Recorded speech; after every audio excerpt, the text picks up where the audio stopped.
চলে এসেছিল। আমি ভালো ঢাকার তো ওকে মাঝে থেকে একেবারে ইয়ে করতে নামে দিয়েছিল। হ্যাঁ আমার গায়ে একটু জানা লাগলে তো কি হলো, ছেলেটা জীবনটা তো বাঁচলো। ও এই তুই যে এক্ষুনি বলে কুকুরের সাথে অ্যাক্সিডেন্ট করেছিল ওটা ছেলে পুছিল। ভাই শোনো শোনো শোনো কি হলো?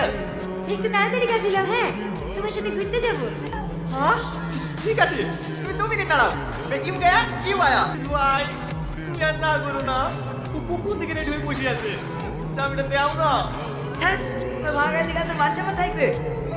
হ্যাঁ দাদা সাইকেল নিয়ে যা। ভালো গাড়ি হবে কেন ভাই? আমার অপুরের গাড়ি, ও অত ভালো গাড়ি আমাদের লেগে আর তো বাজে নাকি? কি করে দেও ভাই দেও, তুমি আর না করো না। তোদের আমি সামনে দিন কমেডি খেলাই তোমাদেরকে জিতে দেবো। ঠিক বলছি তো? হ্যাঁ 100 তাহলে তুমি আমার লাভ কি ভাই?